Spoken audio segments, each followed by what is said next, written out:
Hello, everyone. My name is Illumide. And my name is Christy. And welcome to the Big Empty Purse podcast. You know what stupid joke I saw on Twitter the other day? It said, what do you call children who are afraid of Santa Claus? Claustrophobic.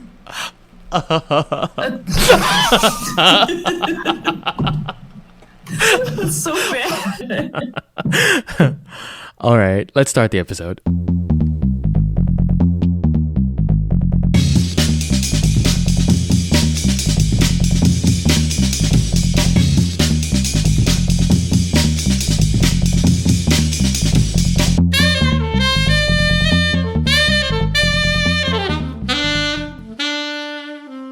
What have you been up to since the last episode, Christy? I've actually been reading books, which I am terrible about. I don't know why. I love reading books, and so clearly I don't do it. But I've actually been reading this book called The Strain.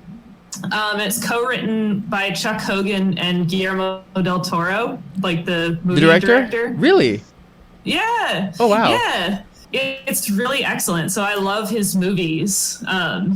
For those who are unfamiliar, pause the podcast, go to IMDb. But like he's best known for Pan's Labyrinth, and he's done a lot of different English and Spanish language horror movies. But yeah, reading the book is like the prose is so cool. It's like so visual, but it's like still a different experience than like watching a movie. And it's also a really good story. So it's like a horror book about vampires, which like vampires have been made so unscary. Oh, right. Thanks to Edward Cullen. So, like, is it actually scary in terms of like the content, or is it just like a fairy tale fantasy vampire? It's actually scary. Wow. Like it's at least so far. I'm only partway through it, so like maybe like 10 podcasts from now, I might be on here being like, "This book is terrible. Don't read it." But at least so far. It's been scary. You know, the only thing I know about Guillermo del Toro is I think he was not discovered. One of his first roles, he actually started as an actor, and he was, I think, in one of Martin Scorsese's earlier movies. I don't remember which one it was, and he played like a bar thug that got into like one of those rowdy fights, and apparently people loved him from that movie, and his career took off. So watch, I could be wrong about that fact, and I'll get fact checked later, but that's the only thing I remember like knowing of. I also know his Pan's Labyrinth. By the way, have you seen Pan's Labyrinth? Oh, absolutely. I love that movie. I still didn't get it. I've seen it twice, and I'm just like, am I supposed to be getting something? It's like Alice in Wonderland meets like Spanish. It's weird. I still don't understand what the arc, the plot, the resolution, and the climax. I couldn't tell you which part of the movies fall under any of those categories. I'm like, okay, we saw it. It's fantastic, and that's it. That's fair. No, if I'm being honest right now, the plot is not what I love most about it. In fact, if I remember correctly, it was sort of confusing. I mostly enjoyed it, I think, for like the visuals and sort of all the sort of like fairy tale, like dark fairy tale sort of thing. That's terrible. I could like the plot. I love a good plot, but also like I'm so willing to overlook plot holes. Like I'm way too forgiving of plot holes. Like I don't even care. I just roll right on. I'm like, well, that doesn't make sense, but it's pretty, so move it along. The visuals were stunning. I think the visuals were really, really stunning. So I did watch it, and I was like, what am I supposed to be getting from this? But wow, that's actually good to know.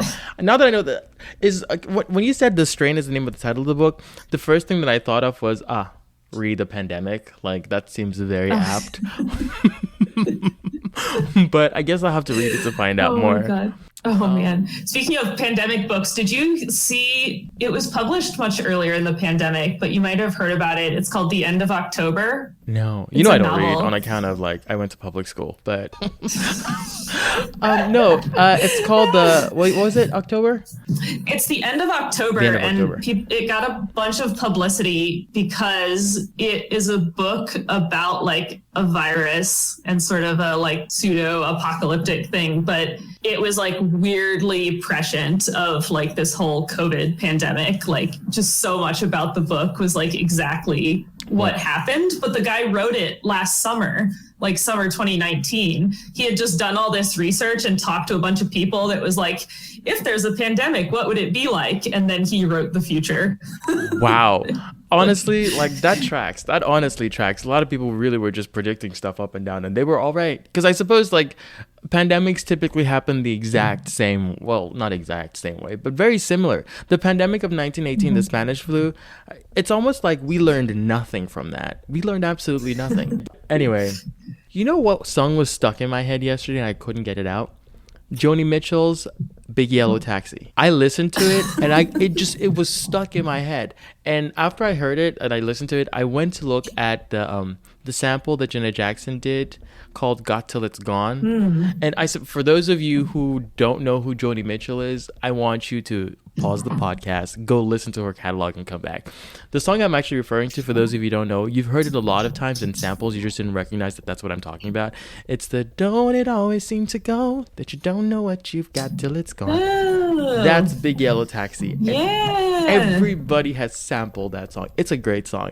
But Janet Jackson's version of it is actually hip-hop lo-fi, and it's beautiful. It's absolutely beautiful. But anyway, I'll probably put it on the playlist again. Plug. Shout out to the playlist. You guys should go listen to that playlist. But carry on. That playlist has like no coherent theme except it's all great. Yeah, you're right. That's much better than I very unfortunately got Achy Breaky Heart stuck in my head. Oh my God. It's like, why is that even in my brain? Like, why are you still storing that song? Somebody got us like a trivia game, and I was just like flipping through the cards, and one of them was Achy Breaky Heart, and my brain read that phrase and was like, let's play the song on repeat now.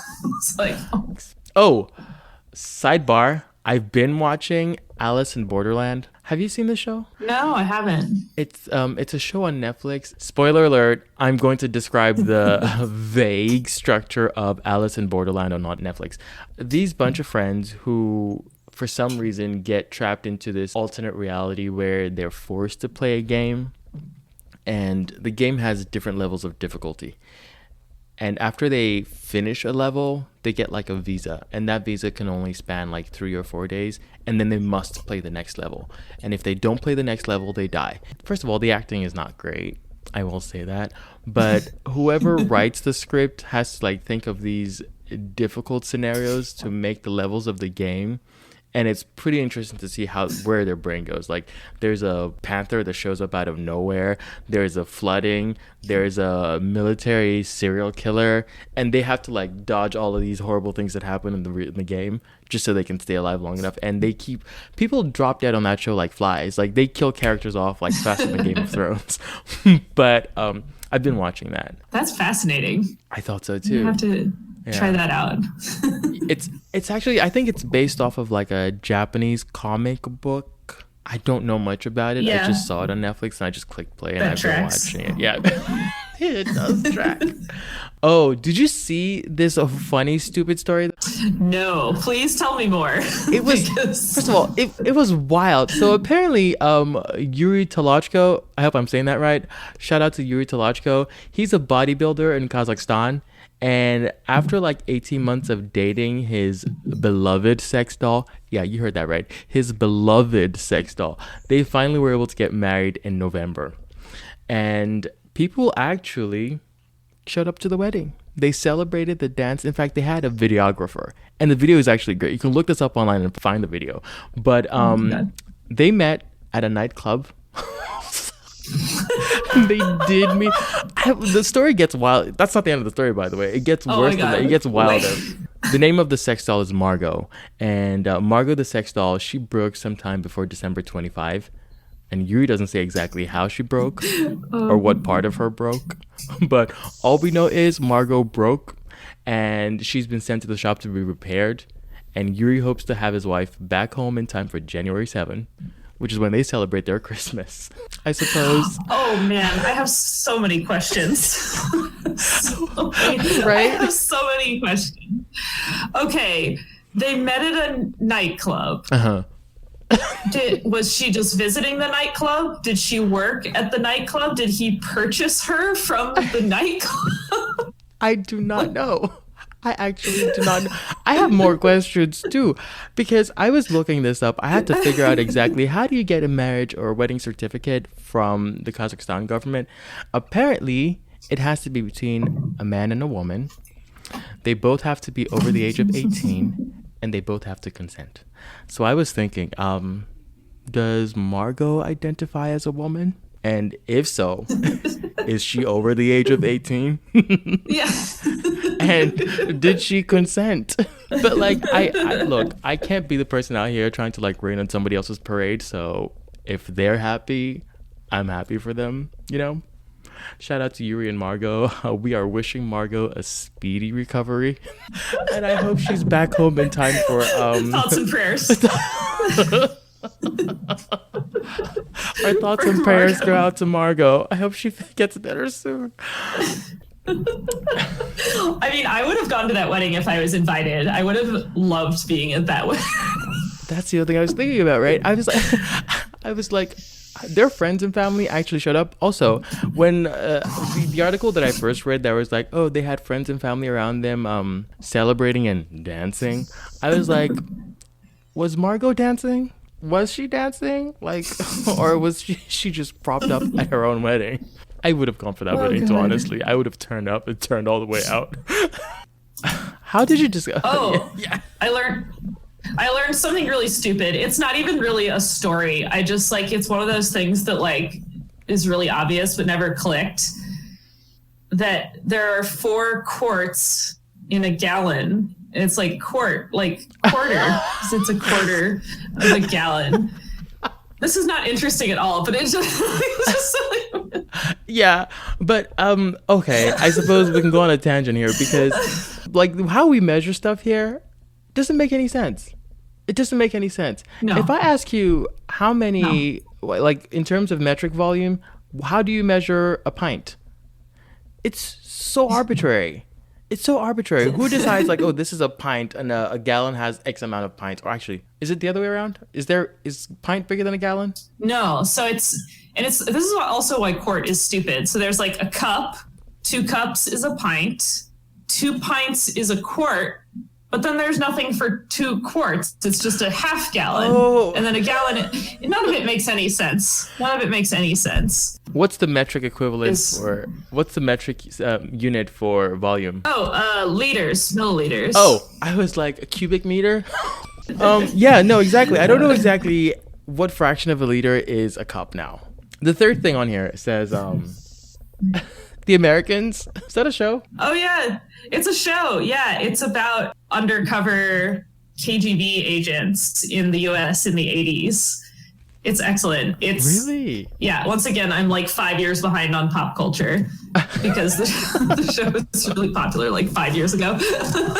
I'm hearing this for the first time. I figured God, it's such a good sounds show. like a show name, but I like okay. So is it like did you see Salt with Angelina Jolie? Salt. No. Exactly. But she was like a sleeper agent for the KGB, and she got activated at some point, or somebody like activated her without her knowing. It was weird. I didn't get what was happening. But is it like that? Was somebody like? Yeah, they're basically like we're like trained KGB agents, and they were like trained to act like Americans, and they literally like went to America and like had children and are like normal like.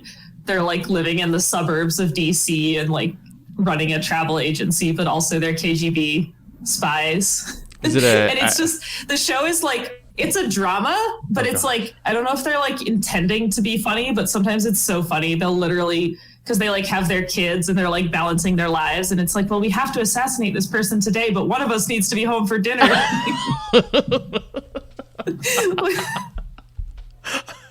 Oh, I have to get into this. I really do have to get into this. So we'll be discussing New Year's shenanigans on today's episode, which it's very timely, and there's a whole bunch of shenanigans to discuss. And yes. But first up, do you have any New Year's traditions? Nothing really like tradition-y, except that we typically, my husband and I get together with like the same group of friends from college every year because I haven't made any new friends since college. That's very real. I feel that. I really feel that. But usually we used to do New York City every year, but a bunch of our friends have left New York City because actually living in New York City is awful.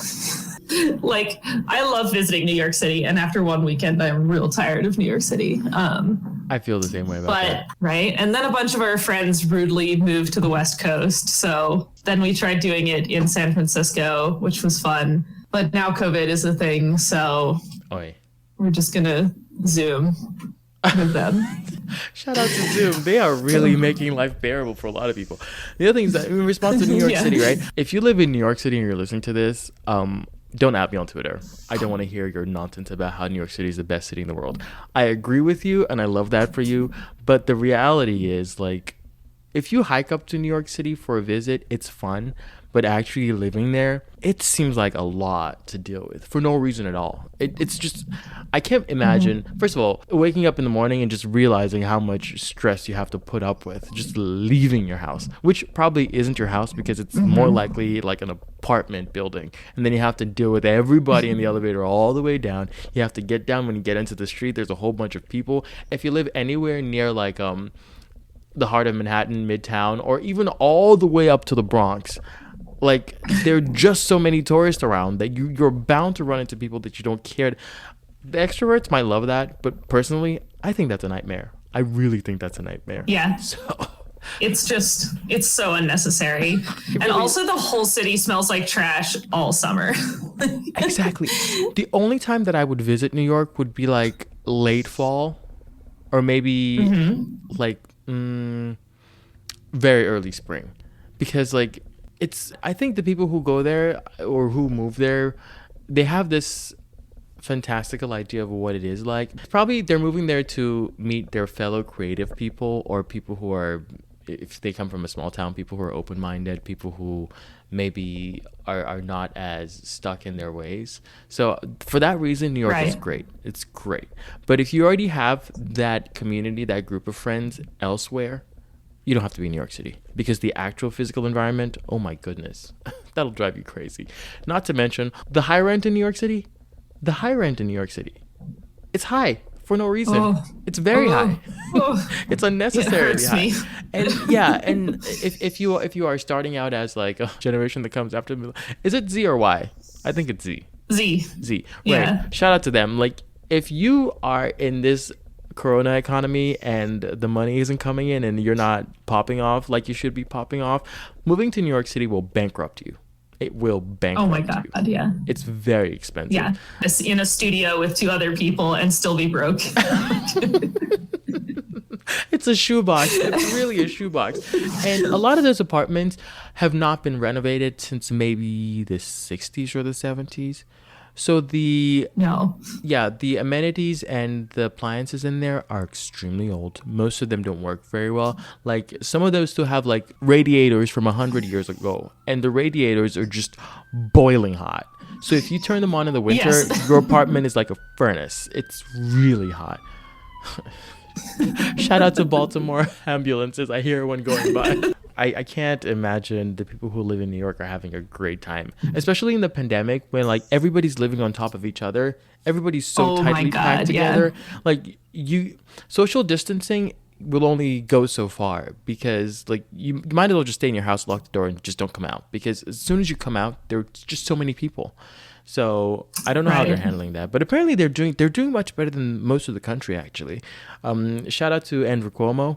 Apparently he's whipped them into shape. He's doing the good work, and they're doing all right. So shout out to New York City. I don't mean to rag on you as much as I just did. I love you dearly, but I know. Couldn't be me. Yeah, I know we just hated for like 5 minutes straight, but do I have any New Year's traditions? I personally don't. I'm very lazy, and the thought of leaving home for people to like spill drinks on me, step on my shoes, I don't enjoy that. So I just stay home. But my family does have a tradition. We do the watch night service, because my family is religious, but we do the watch night service every year, and everybody goes to church and you count down the new year after the service is over together, and it's a hurrah in church. It's great. I also don't enjoy that because it's a large crowd of people in church, and I would rather be asleep. I much rather would be asleep. I do see the merit in it though, because I think for a lot of the parents who drag their kids to the watch night service, I think it's a matter of an abundance of caution, because they'd rather their kids be with them in church than out in the streets where, like, you know, a lot of other people could maybe have been drinking, maybe driving, all sorts of reckless, irresponsible stuff, and they just don't want their kids to be in that environment. So they'd rather just bring their kids with them to church and make sure that they're at least safe with them there. But I get that, but I'm restless and I want to sleep and I don't want to be in a large crowd, so I don't particularly enjoy that. But I go just for the sake of it. But thankfully this year my excuse is Corona. There's a pandemic outside, so I just am not going to be doing that.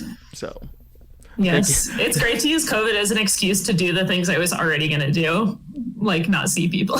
Right. Honestly, you have no idea how often I've used Corona as an excuse to not do things. Honestly, it's like I enjoy cologne shopping and fragrance shopping, right? But what I don't enjoy is going to the store to do it. But you must go to the store to do it because you have to smell the fragrances and actually. So I hate doing that. Right. And I have other friends who enjoy doing it, and they're like, "Let's go do it. It's gonna be fun." And it could be a day when I just really don't want to leave home. I'm just like, there's a pandemic outside and I'm trying to do my part to flatten the curve. So I'm just going to stay at home. I've used it so often. Or it's like, oh, let's go out for drinks. And I'm like, there's a pandemic. But they're like, they have outside sitting and everybody's going to be socially distanced. Like, but still, it's a pandemic. So I won't be going. Yeah, I've used it so often. So shout out to COVID. Really, it's the great excuse to not doing anything with people in general. You could just... I don't want to. Usually, like, I would have to be the person who's just like, no, I just don't want to go. I don't want to go, so I'm not going to go. So, which just seems rude. But now I'd be like, but there's a pandemic, so maybe we shouldn't. Oh, we have to discuss New Year's resolutions. We do have to discuss New Year's resolutions. Yes, of all the shenanigans. I know, of all the shenanigans. It's the one thing that people just really, year after year, they really go to. Did you have any resolution for the past year? I did not have any resolutions last year because I graduated with my PhD in December. Yeah, I graduated with my PhD after 5.5 years. So I was like, I need my freedom. Like I don't owe anyone anything. I don't care. I was just so excited. I was like, I'm moving to DC, like to a real city. I'm done with grad school. Like I'm going to be free. I'm going to travel. I have no yeah, freedom was not the buzzword for 2020. How did that work out for you? I think most people really did have that like as their mindset for 2020 because like I said last episode, we went through it in 2019. So my resolution for 2020 was to travel more and be more adventurous. And I took it seriously. 2020 turned and I started booking trips every place. I was like, I'm doing this, I'm doing that, I'm going to do that. And if you listen to last episode, you realize that didn't work out very well for me either. Yeah. 2020 was like, sir, no.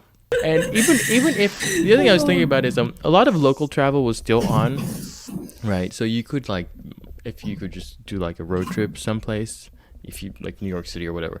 But if you did go to a road trip in those places, it'd be futile because when you got there, they were under lockdown. Whatever it was you were going to be doing when you arrived was all shut down. Like you couldn't go sightseeing, you couldn't go to the bars, you couldn't go to the clubs, you couldn't go to the cinemas, the theaters, nothing. Everything was shut down. So other people actually have all these unnecessary New Year's resolution. For instance, people have this, we're trying to be fit and healthy in 2020. And every year without fail, like January, the gym membership signups are through the roof. Everybody runs to the gym. They're like, I'm going to make this my year. And I guarantee you, by the third week in January, the gyms are empty. And I fell for this 3 years ago now. In 2018, I fell for this. I was like, you know what? I'm going to get swole this year. I'm going to lift things and put them down and lift them again. I'm going to do that repeatedly. And I signed up for this gym. I signed up for this gym membership. And they didn't call it a gym. They called it a club. That's how you know it's a scam. It's really a scam. Yeah. It was a club, not a gym, and it cost $85 a month. Not a year, $85 a month. And they had tiers too. They had tiers of it, like you'd get the adult package, or you'd get the young professional package, or you get the chill. And of course, like their age demarcation. So like the young professional package was like maybe 2 years younger than I was at the time when I signed up, and I was like, "Can I get the cheaper one?" They were like, "You are not a young professional. You are a full adult, so you have to pay that price." And I was like, "Excuse me, excuse me." But I agreed to it because my cousin and I. Shout out to my cousin, by the way. She's gonna be on the podcast, I think, in 2 episodes time. So she and I signed up, and we're like, we're gonna keep each other honest. We're gonna be accountable. We're gonna go. She actually kept up with it. She's still on it to today. I didn't go.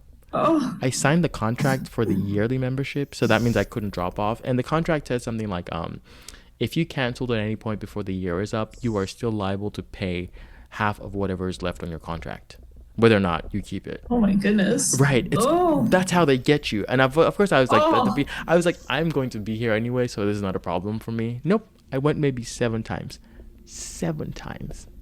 And I just didn't go the rest of the, and I was paying them monthly. I was like, I'm just not going to show up, because like I live 10 miles away from that gym. So I'd have to like drive there. And again, the thing that I hate about like having crowds, I was like, I can't do this. And I didn't know how to use half the equipment in there anyway.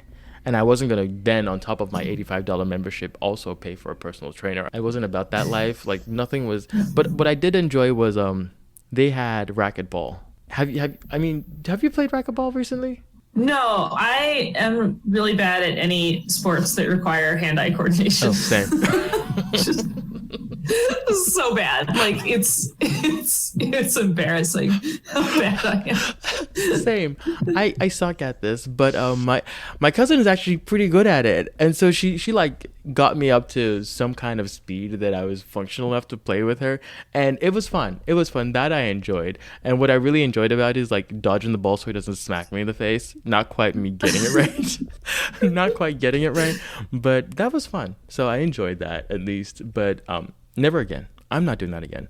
If I can't work out for like a reasonable amount of money, or it's not an activity that I actually enjoy, I'm not doing it. Absolutely not. But people are out here doing it, so shout out to them. If that's your goal for 2020 or 2021, I should say this. Don't wait until January 1 to do it. Like, honestly, that applies to all of these other things we're going to discuss. If you have that goal, please do not wait for January 1, because it's just another day.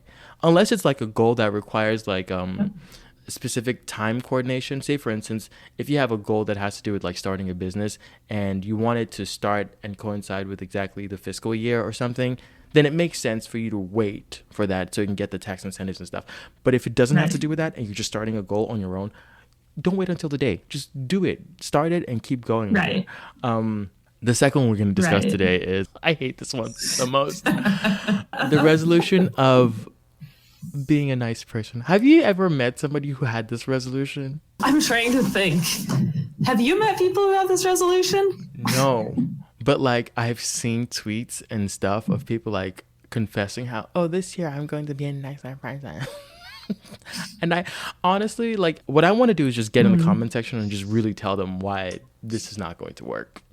Because, I mean, if you are a trash person, or I shouldn't say trash person, that's harsh words. If you are a fucking trash person, for you to actually say that, I'm going to try to be a nicer person, do you think all of a sudden on January 1, like, poof, you'd be a nice person and then it'll be easier the rest of the year?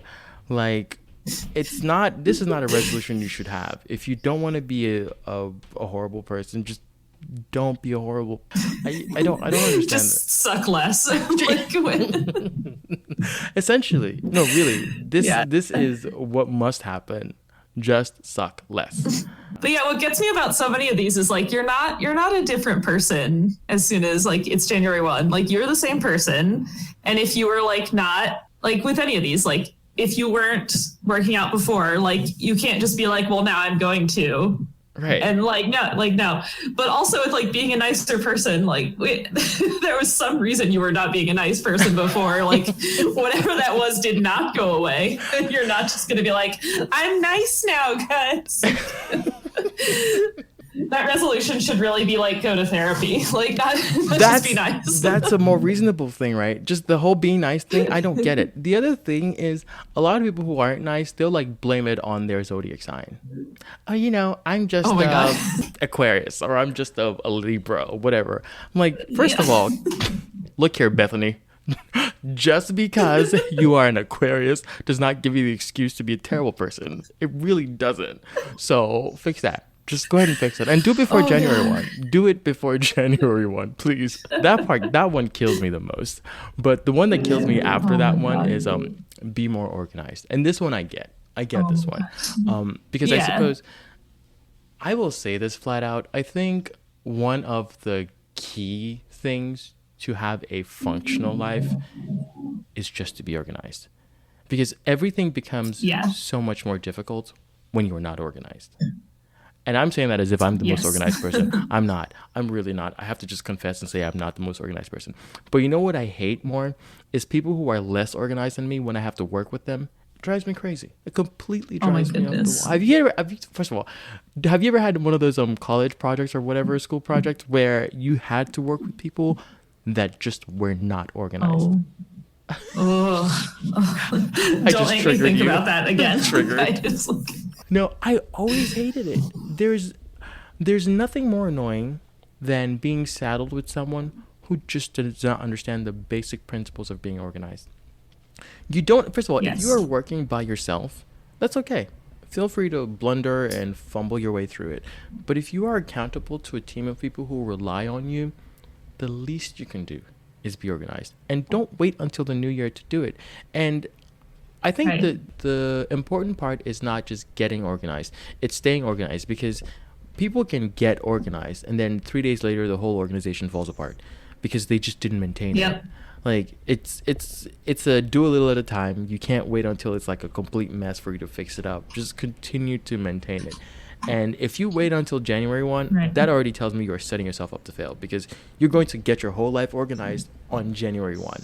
And on January 3, it's falling apart. It's just completely falling apart. So I don't be more organized should not be your New Year's resolution. That should just be part of your being. It should just be, just do it. Yeah. Maybe it's like try a new way of organizing things, because like sometimes it's like however you stay organized, I feel like has to be sustainable. Like you could get the nicest, fanciest like to-do list or like whatever software, and like if you don't use it, it doesn't work for you, then like it's going to go away. Like it doesn't matter how much you want to be organized. Like it's more the discipline to keep it up than it is to actually set it up in the first place. You actually every single day, whatever system you have going, it may not be the best system, by the way. And some people say, well, my old system of organization just didn't work. Well, it didn't work because you didn't use it. So whatever it is that you pick, even if it's not the quote unquote best one, don't go spend money to get a new one. Just keep up whatever it is that you're using and actually take this step every single day to maintain it. And then maybe you'll be organized. But this one actually, I think it hits a little too close to home. Save more money. So, first of all, I will say this flat out. Being alive is expensive. It just is. It's so expensive. It's honestly, being alive is expensive, and you don't realize that in your childhood until you try to be an adult. Because if somebody said to me right now, let's just send you to school, and all you have to do is be in school, we'll pay for everything else, I guarantee you I will take that. I will take that any day, because I will say this before. I mean, I'm sure we're going to have an episode about adulthood in a second, but oh God. If like you're in such a hurry to be an adult because you think there's freedom or liberty or whatever it is, independence on the other side, no, it's just stress and bills. It's just stress and bills. So being an adult and trying to save money, oh my goodness. Like, I think it's more realistic to just figure out a way to make more money than it is to actually save more money, because saving money is so difficult. You have to be like a genius whiz at it. So I understand this one as like a New Year's resolution. But again, if you didn't save money in the year 2020 because of whatever habits you have, do you think magically on January 1 your bank account would just be fat? Like, It will not. it will not. It will not. And the thing is, like, I shouldn't say that because that's a little bit flippant. A lot of people like lost their jobs during the pandemic and stuff. So I get that. Like, but the other thing is, people usually would have spent their money like going out for drinks and stuff like that. Which, by the way, honestly, if you are young enough to do it, I think that's exactly what you should be spending your money on. Honestly, because you're Yeah. never going to, no other time in your life is going to be as feasible for you to spend the money like that. But at the same time, you can't be like, well, I had to save the money and then like you're drinking especially if you live in New York City and the cocktails are like $25 a pop. Like, Oh. but the thing is, Oh. like, one cocktail won't ruin your budget, but like 12 of those, yeah, maybe that'll ruin your budget. Like, and if you're doing it like Monday, Tuesday, Wednesday, Thursday, Friday, it'll catch up to you. It will catch up to you. And yeah, I get this one as a New Year's resolution, but like, it's a rough one. Especially when you're like me and you deal with stress by buying things. Just What was a stress buy that you had in 2020 that you realized after you stress bought it that maybe this wasn't the move? I bought a paint by numbers thing. I haven't even touched it. I don't know why. Somebody in one meeting was like, yeah, I've been doing a paint by numbers. It was pretty relaxing and my brain was like grasping at any straw for relaxation. I got it. I was like, I don't want to paint by numbers. Why did I buy this? That was like a $15 like stress purchase. It's like a whole like canvas. Like it's Oh, it's a that actually big sounds paint like by numbers fun. thing. Oh, but I suppose the whole point is you It didn't use probably it. would be. It just it probably would be fun, but I didn't do it. One of the stress things that I bought in 2020 is Nintendo Switch. Let me tell you something right now. Oof. I don't know why I psyched myself up and convinced myself to buy that thing, because I have never owned a video game in my life, period. But I think that's actually why I got it. I was like, I've never owned one. Let me like get the thrill of owning a video game. I can't figure it out. I'm way past the time when I should be figuring. I bought it and I was like, okay, I'll buy, you know, the starter games or whatever. So I went and I bought like Mortal Kombat 11 and I bought Mario Kart. I forget what it's called, but anyway, Mario Kart Deluxe 8 or whatever it is. And I was like, oh, I recognize this from like people talking about them, and I should be able to figure it out, right? I can't. I cannot. And the thing is, like, I have no motivation to continue to play it because I don't know how it works. And I don't have anybody around to teach me because, of course, it's a pandemic. I can't just go be like, oh, let me find people to teach me how to play this. I can't play it. So that Nintendo Switch is sitting right in the living room console. It's sitting right there. I look at it every morning and I just like, what a waste. What a waste. So that was a stress buy, and I should have just saved that money. But I didn't. But now I have a Nintendo Switch that I have to do it. So shout out to me. Yeah. One of my coworkers, it was like sort of funny at the beginning of the pandemic. And now I'm like, wow, she was smart. I took my budget that I usually use for going out to dinner and I used it to buy myself like nice, like sweatpants and sweatshirts. She was like, that's very smart. I think that's the way to do it if you're gonna spend oh it. my god. Yeah, we like thought it was funny, but then like she looks like she's always wearing, it's like everything you're wearing looks so comfortable and yet it looks so nice. It's like, what? You have like nice pandemic clothes. Like what? Yeah, but like if you're gonna be wearing them, segue. The whole year of 2020, I think I may have bought like actually 2 new dress pants. Because I told you that I was supposed to go to that conference. Like, okay, you guys have to go listen to the last episode to get what we're talking about here. But I was supposed to be going to a conference in April, right? And I was like, oh, I can't just wear any of the old stuff that I usually wear. So I bought myself nice clothes. But that I did. But of course, I didn't end up using them. But the rest of the year, I'm not kidding you. I did not wear anything that was remotely casual, professional, or even business. Nothing. I wore sweats every single day, hoodies, bubble vests, bubble jackets, and sneakers. I did not put my foot in a dress shoe the whole of 2020. The whole of 2020.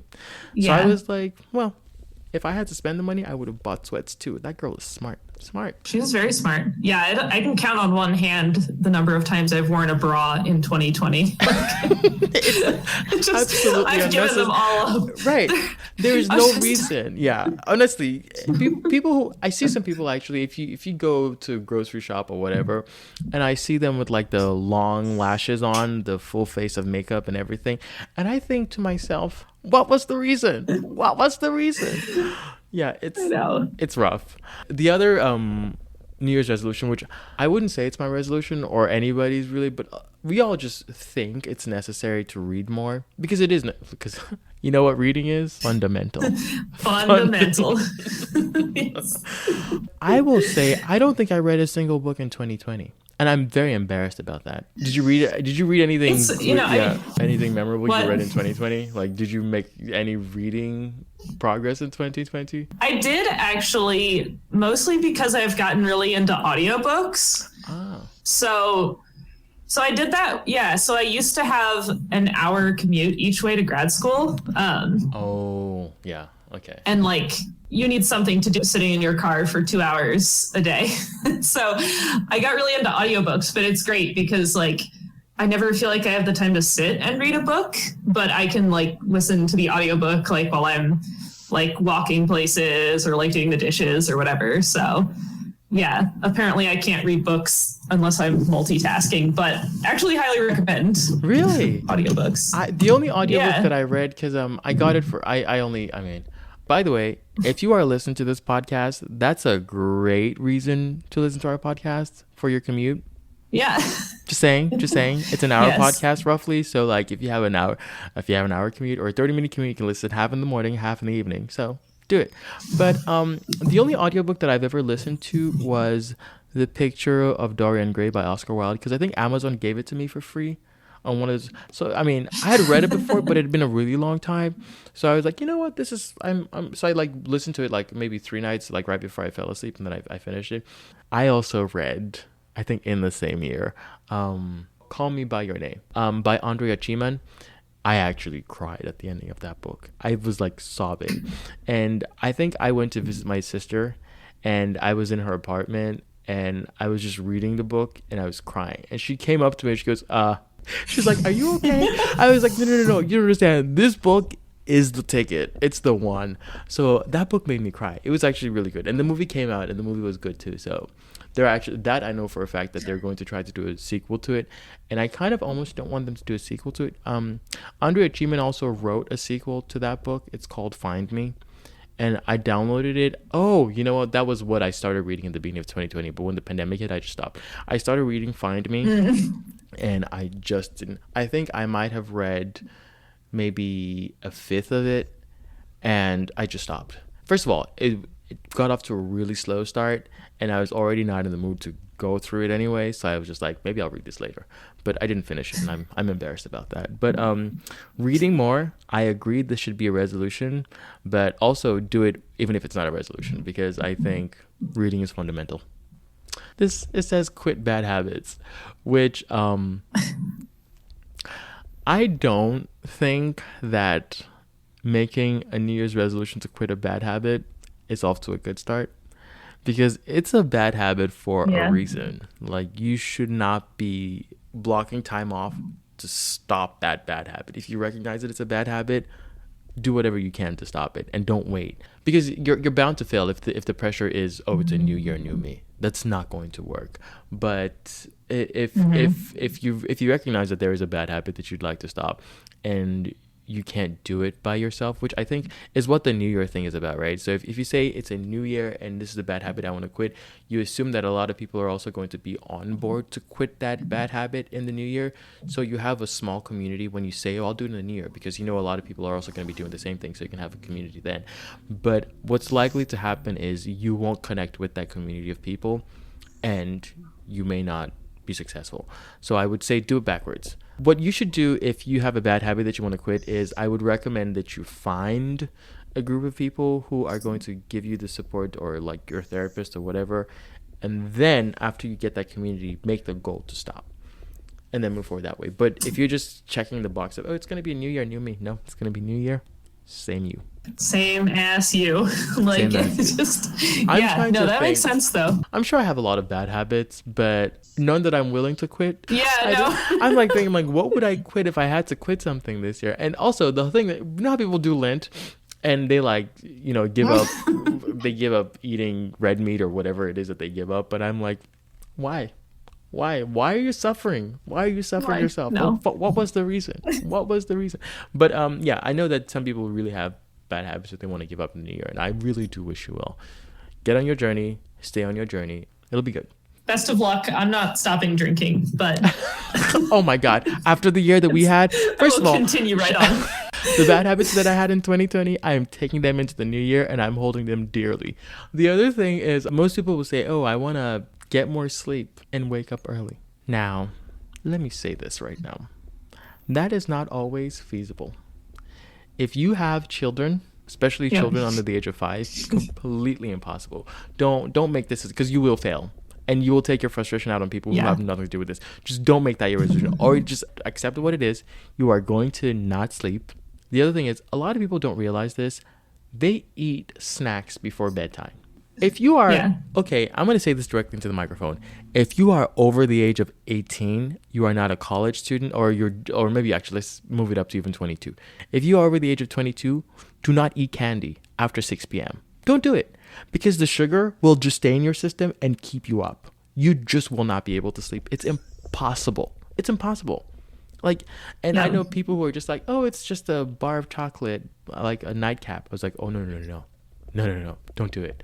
Or they'll like drink a cocktail that has a whole bunch of sugar in it. I was like, no, no, no. Find the driest wine possible, or drink the least caloric drink, because it will mess you up. You will not be able to sleep.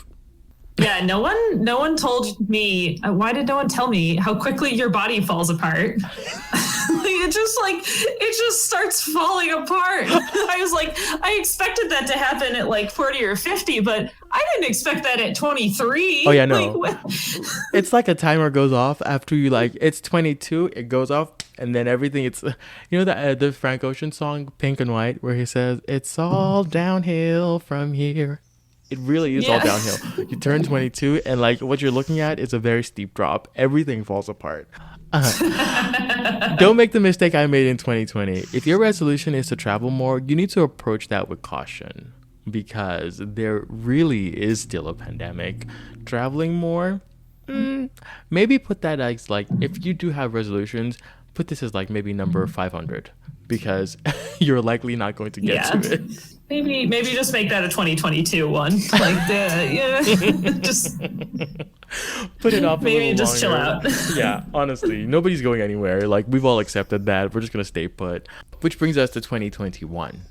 So in this year, I usually don't make resolutions, but I think I will start and make an effort to be more optimistic, and maybe same thing as 2020, more adventurous. Travel is out of the question, obviously, but we'll see how that goes. Because trying to be optimistic after this pandemic, it's like I have to make an active effort to be optimistic. Do you have anything? Oh that yeah. yeah. Oh man, I should maybe like steal. No, well, okay. Again, not setting myself up for failure. I wish I were more optimistic. Right. Oh man, Right. I'm pessimistic already, and this year was just like It just no, like whatever it is, it's probably even worse than I think. Like, You know what It's- this year did to me?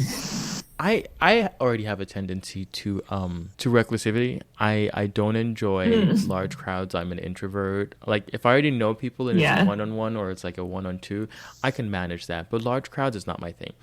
And 2020 Yeah, me gave neither. me every excuse to not even leave my front door. It'd be like literally Yep. weeks on end I would not leave the house, because what I do is I go to Costco, I stock up on everything I could potentially need, and whatever I don't need, if I can order it to be delivered, I will do that. I will avoid going out at all costs. And that just 2020 made that worse. I didn't keep in touch with a lot of people. I didn't do anything. So in 2021, I think it'll be good for me to actively work myself out of that. And it's going to be difficult. I know it is, because like honestly, I'm already dreading it. But yeah, I think I should work on that. But besides that, I I don't have any unreasonable expectations for 2021. I just want it to, at the very least, be better than 2020. That's it. Oh God. It's such a low bar. Literally, the bar is the floor. Like it's it's it. But like in terms of 2021, are you looking forward to anything specifically? 2021. I didn't really make a specific resolution or anything. I do actually need to I need to lose weight and work out more, but I'm not making it a resolution because then I feel basic. Right. But I do actually like, oh my God. So talk about your body falling apart. I have high cholesterol now. No. Oh my God. I know. I was like, my doctor told me, I was like, are you kidding me? Yeah. Apparently it's mostly genetic. So shout out mom and dad. Thanks for the cholesterol. Thanks for the cholesterol. But then I was like talking to my doctor. It's like a lot of it's genetic, and it's like, oh, what can you do? And he's like, oh, well, eat less red meat. And I'm like, I already don't really. And he was like, maybe you should work out. Are you serious? Maybe you should lose some weight. Oh my God, that's awful. But no, similar sort of to you. I also want to like start trying to like connect with people a little more. It was actually interesting in the very beginning of the pandemic. I felt like I reached out to like friends and family a lot more because everyone was just sort of like freaked out, and it was like, oh, let's all do like Zoom happy hours and stuff. Yeah. And then it was like, oh, this thing is going to go on for a long time. So like all of that just like dropped off. But it was like, it was so nice to like just sit and like talk to people. Right. So, I don't know. Huh. So it had the opposite effect for me. Like the pandemic hit and I was like, okay, shut everything down. Like, yeah. Like this, I also have this really bad habit of, I only have like 26 or 27 contacts on my phone. Like I simplify everything as much as I possibly can. If I don't keep in touch with somebody for like 3 years and I go through my contact list, I have to delete that number. I just have to, for my peace of mind. So if anybody texts me with a number or calls me with a number I don't recognize, I don't pick up. What then happens is people will text you just saying, hey, what's up? Long time no see. And they won't say who they are because most people just have the number saved. So they figured out, but I don't have those numbers saved. And then I feel bad because I'm like, oh, if I respond and be like, new phone, who this? Then they'll get upset. So I'm like, I'll just not respond. But it's a terrible thing. It's a terrible thing. But a lot of people will like send me texts and like, oh, long time no see. If we haven't spoken in 3 years, I'm a brand new person. So like, if you're gonna send me a text 3 years later, we need to reintroduce ourselves. Honestly, we have to start from the very beginning. Hi, my name is Illumide. What's yours? Like, we have to start from the very beginning. But yeah, I think in the new year, I have to like make an effort to actually keep in touch with people. Yeah, it's gonna be hard. It's really gonna be hard because if you have nothing in common with people on a regular basis, you just call them to volunteer information they didn't ask for. Like, how does that work? Yeah, but I will figure it out, and I will. The other thing that I've been doing is I've been trying to join like groups. So my cousin and I, we go running every Monday. Shout out to a tribe called Run in Baltimore. But we go running every Monday, and that just gives me something on my calendar to get me out of the house. Like, so every Monday we get up and we go. When I started doing this, I thought it was going to be easy because I used to run track and field and cross country in high school. And I was like, oh, this should be like riding a bike. Remember what I said about your body falling apart after you turn 22? Oh my God. I used to run 5-minute, 20-second miles. Now, I'll be lucky if I run an 11-minute mile. Everything hurts. I can't move. I can't breathe. It's just work for me. It's work. Yeah. And I'm like, this is not fun. This is absolutely not fun, but I'll keep doing it because I'm giving myself no choice. So we'll see how long I keep that up for. When I quit it, I'll let you know. So hopefully 2021 will be better. Oh, okay. Are you getting vaccinated in 2021? I hope so. Okay. See, I know somebody who got the vaccine, and she was like, it's actually not as bad as most people think it is, because a lot of the vaccines that we get when we're like growing up is you have to get the first one and then wait 3 months to get the second one, and if there's a third one, you have to wait another 6 months after that. But this one is so much easier. You get the first one, I think it's an intramuscular injection in your arm, and 21 days later you get the second one, and there were only two. So within a span of 21 days, the whole thing is done. And she said it didn't really hurt. She was waiting for soreness or anything, and she didn't have any of that. So apparently it's really easy. So look, if we all can get that vaccine, I'm going to make a very concerted effort to make sure. Although I will say this though, we can't all be selfish. I think the people who need to get it first are the people who are at risk, or they're healthcare professionals where they're actually exposed. Right. So we need to reserve the first, or like we can't hoard the supply. We have to make sure that they get it first. So yeah, but getting vaccinated in 2020, can you imagine how adults do we have to be where we say, what are you looking for in the new year? And we're like, we're going to get vaccinated. That's our...